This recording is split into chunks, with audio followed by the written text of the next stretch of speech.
friends. Welcome back to a very special edition of Storytime with Miss Anna. The reason today's book is so special to me is today is my second birthday, October the 8th. It's not the day I was born, it's the day I survived. I had a traumatic brain injury all the way back in 1995 when I was 23 years old. And today it has been 23 years that I have been alive since that head injury. So today's kind of like a super half birthday, but I'm going to celebrate it with you by reading the book Big Boss Brain, Learning About Traumatic Head Injuries. This isn't my normal storybook. It is a very good and educational book, and if you know anyone who has head injuries, this book can help you understand more about what they're going through. This book was written by Shannon Maxwell, and the art is done by Liza? I don't know. I'll say Liza Biggers. Let's get started, my friends. Big Boss Brain. Hi, my name is Cassidy, and I have a traumatic brain injury. You can call it a TBI for short. You wouldn't know it by looking at or talking to me. This injury is often called an invisible injury. You can't always see it. It's deep inside of my head. Think about when you have a stomach ache. Can you see your stomach ache? Neither can others, but it is there. A TBI happens when something hits a person's head with a lot of power, something penetrates or breaks through the skull, or a strong force shakes the head very fast so that the soft brain bounces against the inside of your hard skull. It sounds scary, and it can be, but with time, people can improve. When I was just 2 years old, my mom and I were in a terrible car crash. I was rushed to the hospital. Nurses and doctors worked together to help me get better. I'm almost 10 now. Like other children my age, I read and I run and I play with friends, but I still have a reminder of my TBI. On the right side of my head, hidden by my hair, I have a scar shaped like a C. This is where the doctor operated. He fixed a part of my hard, bony skull that pushed in on my soft brain when my head hit the car door. Since my name starts with the letter C, I think my scar is pretty special. It also makes me a unique, one-of-a-kind, special kid. It's also something I have in common with my daddy. You see, Daddy has a scar on his head too. His scar is shaped like a big question mark. Daddy has a penetrating TBI. One day, a mortar, a kind of a bomb, exploded near him. 2 little pieces of the metal bomb broke through the left side of his head, hard, bony skull and got right into his brain. Just like me, Daddy was rushed to the hospital. A doctor, called a neurosurgeon, fixed the places in his brain that were bleeding. The doctor also took out a piece of Daddy's skull bone. It was about the size of a lemon. He closed the skin over it with big staples. This way, Daddy's swelling brain wouldn't push against his hard, bony skull and get hurt more while it was healing. Now, that left Daddy with a soft spot, so he had to wear a helmet all the time to protect his brain. Daddy's head looked a little out of shape, but after the swelling stopped, the doctors replaced the skull bone, and he looked like himself again. Since Daddy has short hair, I get to see his scar every day. At bedtime, I rub it and I give it a big kiss. Daddy's scar is special. It is a reminder that his life was saved when he was injured, helping other people in a faraway place. He was there helping people to have freedom, just like we have in America. Sometimes Daddy will show me pictures of friends he met in the hospital. His friend Sam does not have a scar like Daddy and me. Sam has a closed head TBI. Sam was hurt in a football game when he was tackled. The force of the tackle shook Sam's brain against the inside of his hard skull. His body went to sleep for 16 days. Doctors call this type of sleep a coma. It's the body's way of sending all of its healing energy to the brain. Now, in Daddy's case, the doctors had to help his body sleep with medicines. That way it could focus its healing energy on his brain and not on the other parts of his body.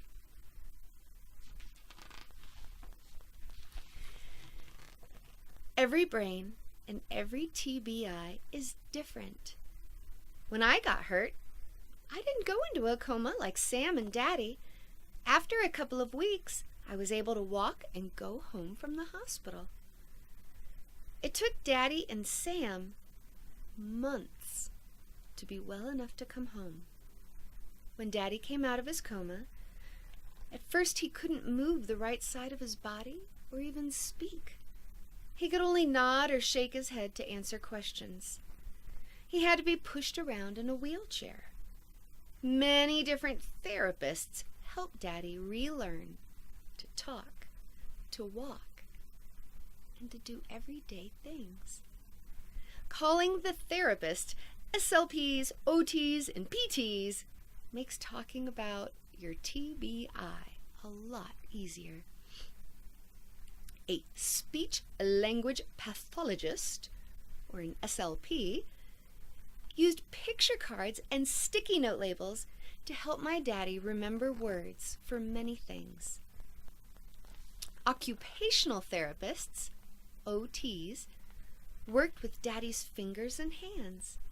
With time, his hand could grasp the spoon and lift it to his mouth. Physical therapists, PTs, they trained Daddy's muscles and they taught him exercises to help his brain remember how to move his legs. After Daddy was home, there were days I had a hard time understanding what was happening with him. It was even harder for Sam's little brother. There was no scar on Sam's head to remind his brother of the TBI inside. We had lots of questions. Why can't he do and remember the things he used to? Why can't he wrestle with me? Why can't he just stand up out of the wheelchair? Why does he need so much sleep? Why does noise bother him so much? Why can't he go with us to big parties or the amusement park anymore? And if he does go, why can't he stay very long? Why does he get sad or mad all of a sudden? Why does he need time alone? Why? So many questions swirling in our minds. I bet you have questions too. There's a lot to learn and discover about TBI. But don't worry, it's not all bad. Daddy's caseworker explained to me that Daddy's brain is the big boss of his body. big boss brain tells different parts of the body what to do and how to do it, from breathing to moving a toe. Big boss brain even controls our ability to remember people, places, instructions, experiences, and emotions. When part of the brain is hurt, things we do can change. So when I wondered why Daddy couldn't wrestle with me or get out of his wheelchair, it wasn't that he didn't want to do those things. The reason was that the signals from Daddy's big boss brain to his right arm and his right leg, those signals were broken. Big boss brain said, "Lift up right leg."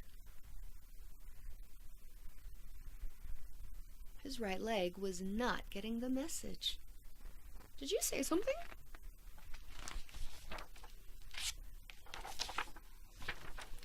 How confusing. Now, but Daddy's injuries to his head, they were all on the left side. But it was his right side that couldn't move. This really was confusing. Then I found out the left side of Big Boss Brain controls the right side of the body. And the right side of Big Boss Brain controls the left side of the body.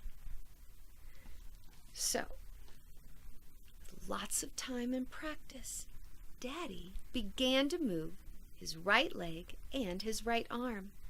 He worked really hard with the therapist to make his right leg and arm stronger and to remind Big Boss Brain to focus on them. It's important to know that sometimes, even with practice and hard work, Big Boss Brain is not able to get a signal working. Other times, it may not be able to make the signal strong enough to make things move like they used to. Daddy can walk now, but he has a limp.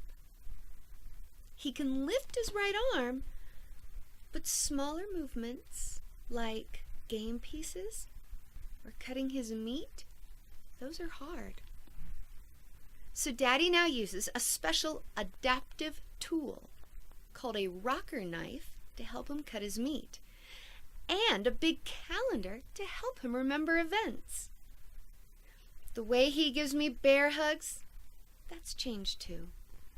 With a lot of effort, Daddy can rest his right arm on my shoulder, but his hug is more with his left hand. It's different, but I know how much he still loves me.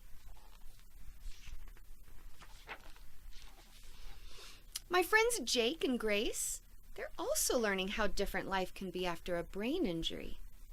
Why, their parents still need their wheelchairs to get around.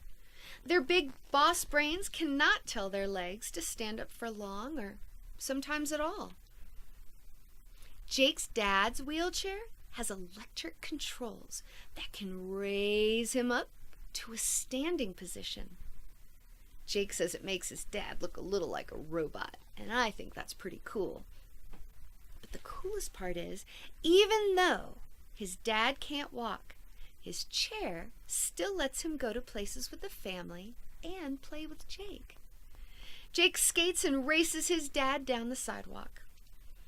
Grace's mom has a special bike that she and Grace's grandpa can ride together. Grace rides her bike alongside them.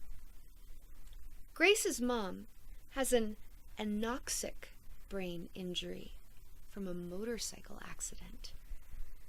Anoxic means her brain didn't get enough oxygen for a long time. Our brain uses oxygen as a source of energy. Without it, parts of her brain became damaged. My friends and I are learning that many changes come with TBI. We are also discovering new possibilities and ways to spend time together. You will too.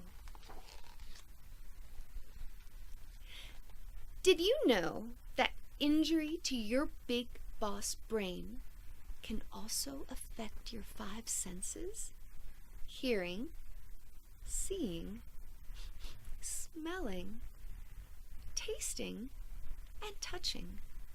It can! It can even cause difficulty with balance and really bad headaches. Sometimes Daddy'll lose his balance when he's walking by himself. He can usually catch himself, but I have to make sure I'm not in his way. Once while we were playing, Daddy fell down and his whole body shook. It was very scary. While it was happening, Daddy couldn't talk or move. His body just kept shaking.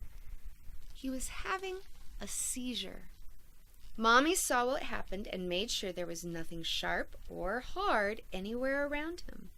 She also protected his head with a rolled-up blanket so it wouldn't hit the floor. She told me to call 911. The ambulance came, and the emergency medical technicians, EMTs, helped Daddy. Mommy and one of the EMTs made sure I knew that the seizure was caused by electrical activity in his brain. It wasn't anything I did. Seizures can just happen after a TBI.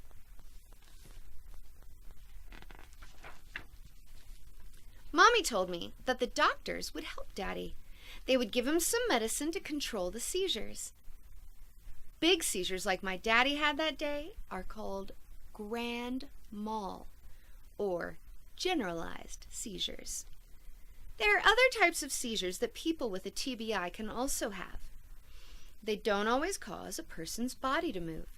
They can simply make a person sit very still, like they are asleep, with their eyes open. So don't be scared if this happens. Quickly find an adult and tell them what you saw. Sometimes you can be a helper by being a good observer. After Daddy's seizure, he had to go back to the hospital for a little while. My mom called my grandma, and Grandma came to stay with me and set up some playtime with my friends. Mommy said it was very important for her to be with Daddy at the hospital. Mostly I understood. I liked spending time with my grandma and my friends. At the same time, I was a little sad and even a little mad. I wondered why it wasn't important for Mommy to be with me. Why couldn't I help Daddy? I was a good helper. I went to my room and I hit my pillow. And then I hugged my bear until I was ready to talk to Grandma about everything I was feeling.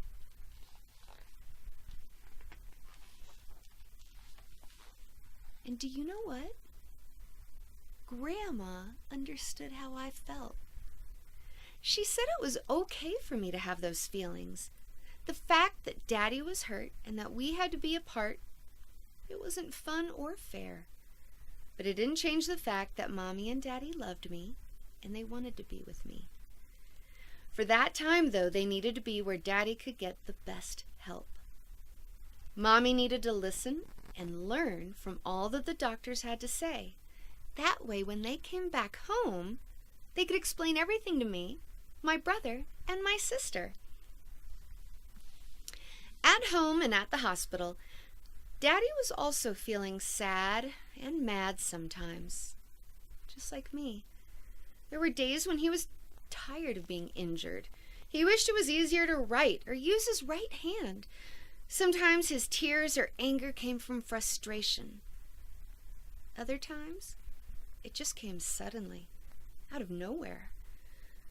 I thought maybe I did something to make him upset. I learned, though, that when a brain is injured, the things in Big Boss Brain that control when we are happy or sad, those can change too. Sometimes a rush of happiness or sadness or anger comes without warning or reason. There are doctors called psychiatrists and neuropsychiatrists that they can give TBI patients medicines to help even out their moods. Neuropsychologists can help TBI patients understand the changes. They can also teach them to better manage their feelings and behavior.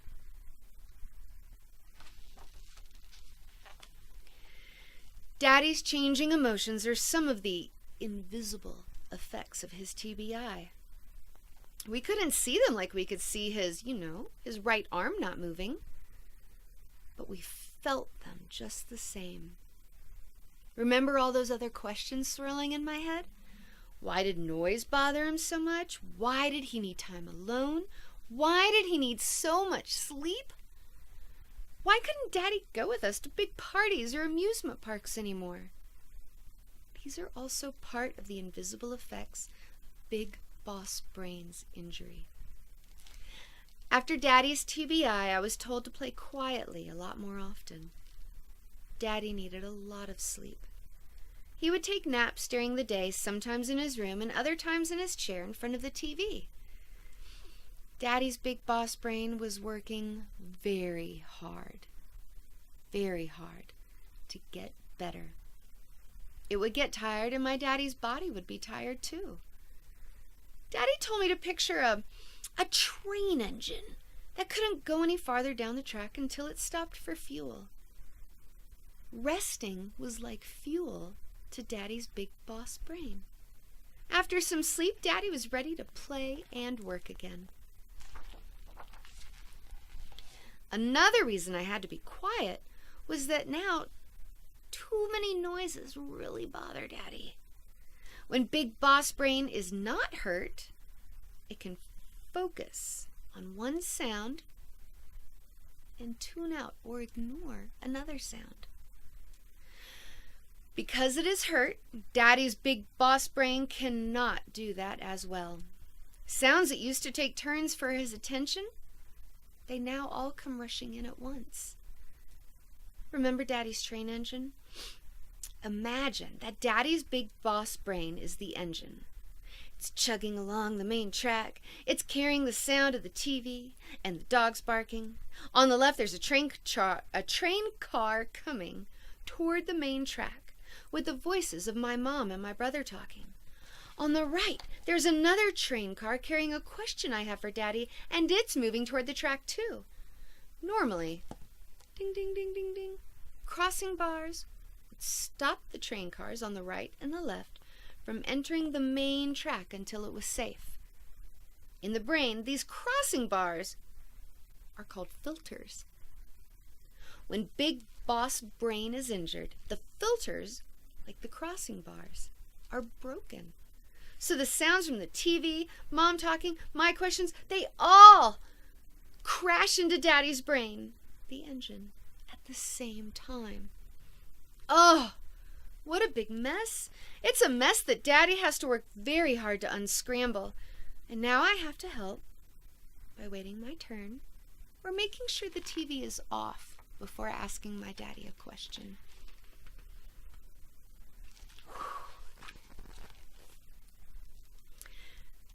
The broken filters in Daddy's Big Boss Brain are also why he has a hard time at parties or an amusement park.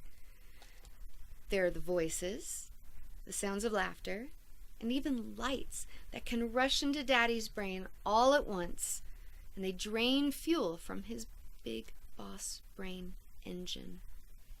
At the same time, Daddy's Big Boss Brain works hard to help him walk, watch where he's going, and look around. The fuel empties very, very quickly. His brain and body become very tired.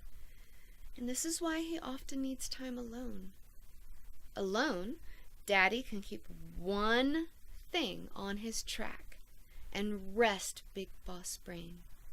He can also stop to get fuel by taking a little nap without stopping our fun at the park or the party. I've learned that we can't always do everything we used to do with Daddy, but we still have special times together. We read together at bedtime. We go on quiet walks with the dog. He comes to my dance performances. Sometimes he stands off to the side alone, and now I know that's because he's trying to focus on me. He's trying to keep he's keeping my train on his track during that time.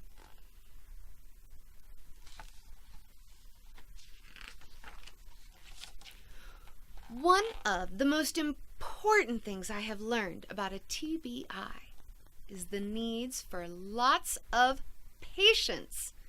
That means waiting calmly. It takes time. Months, maybe years, for the brain to heal itself. Big boss brain may never get completely back to where it started. And it also takes big boss brain longer to tell the body what to do. Because of this, I must be more patient when Daddy is answering my questions.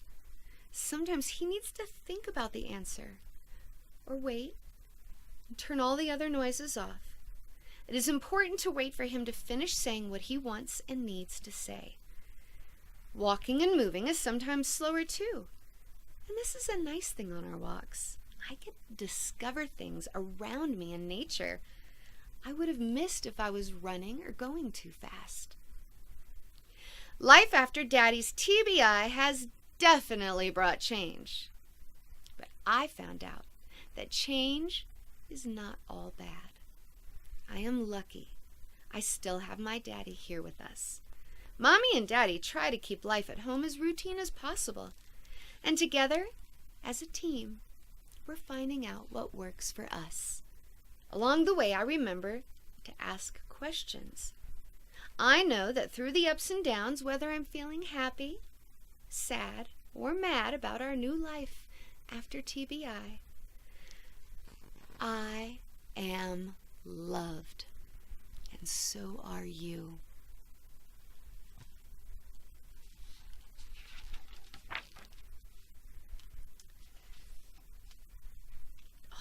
There's real life stories in the back. I'm going to share those with you. My Daddy got hurt in the army. He has one eye and hurt his head, but that's okay because he loves me. I like to play with Play-Doh, color, do puzzles, and build things with my Daddy. From Allie, age 4. My name is Gracie. My Daddy Eric was injured in Iraq by a bomb, and he has a brain injury. I like it when my dad talks to me on his communication device. We like to go to the beach and play in the waves. It is super fun to go paint at Accidental Artist. We also like to ride our bikes together. My little brother Hunter's too little to talk, but I can tell he likes when Daddy holds him and pushes him around in his walker because he smiles. That's Gracie, age 7. My dad is doing a lot better now. He can go to movies. He can swim with us. He watches us play outside. I like to do art with my dad and read with him. I always ride on my dad's lap while he drives his wheelchair. My dad still loves us and we still love him. And that's the best part. Elena, age 7. Even though my daddy got shot in the head, we still do a lot of things you wouldn't imagine we could do. We throw the football and we play basketball together. We watch a lot of football on TV. He helps me with my homework. We even swim in our pool together, even though he can only move his left arm. I was really sad when my dad got hurt. I'm glad he's safe at home now. The best thing about my dad is he's funny. I am proud of my dad for not giving up and for always trying harder. Mason, age 9. My daddy is a Marine. He's so cool. He gets to wear a very cool outfit to work. But one day when he was gone, protecting us, the bad people hurt my daddy. They messed up his brain, and now sometimes he has seizures. I want to be like my daddy when I grow up, so I can get the bad guys who did this to my daddy. Jace, age 5.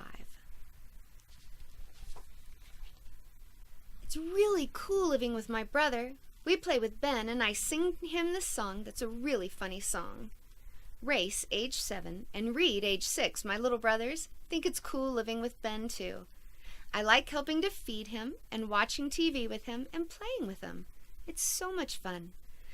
But sometimes it's hard not getting to go to some places. But we make it work. Race and Reed don't really remember Ben when he played video games and soccer like they did. Me and Ben have always played when I was little, but I still play with him now, and it's fun. Jenna, age 9.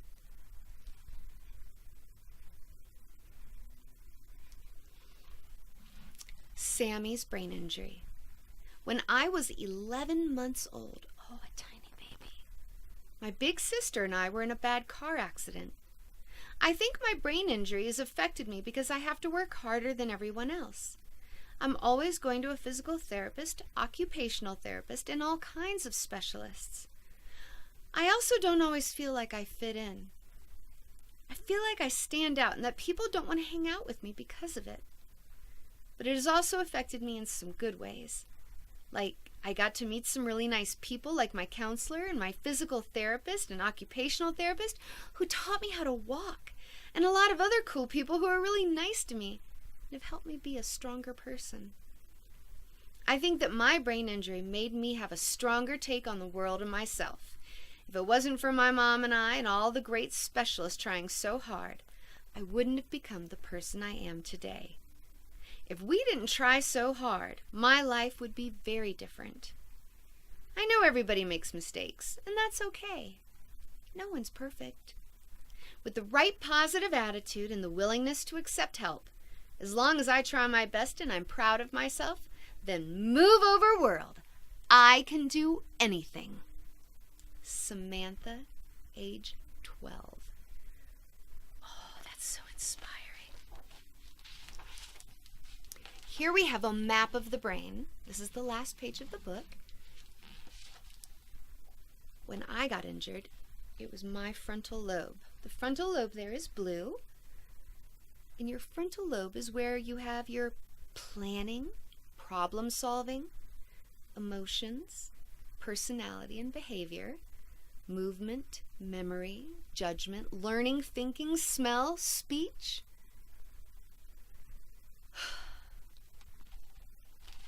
That's a lot. And I was very lucky. Less than 1 year after my head injury, which also was about a 24-hour coma and then 3 weeks in the hospital, about a year after that, I was still on medicine from the doctor for pain. I was still on medicine from the doctor for seizures. But I started dancing. I did swing dancing. And it built so many new pathways in my brain. Why, I think I bumped myself ahead in the healing process by a few years with that. Dancing changed my life. And just like that little 12-year-old girl with her last letter, I wouldn't be who I am today without everything I've been through. Whew. And this book brought back a lot in my head that I had forgotten about going through. Wow. So my friends, please, be excellent to each other. You don't know what someone else is going through. With your kindness and compassion, you can make the world a better place. We can all live long and prosper. I look forward to seeing you again soon. Thank you for joining me today. And a happy second birthday to me.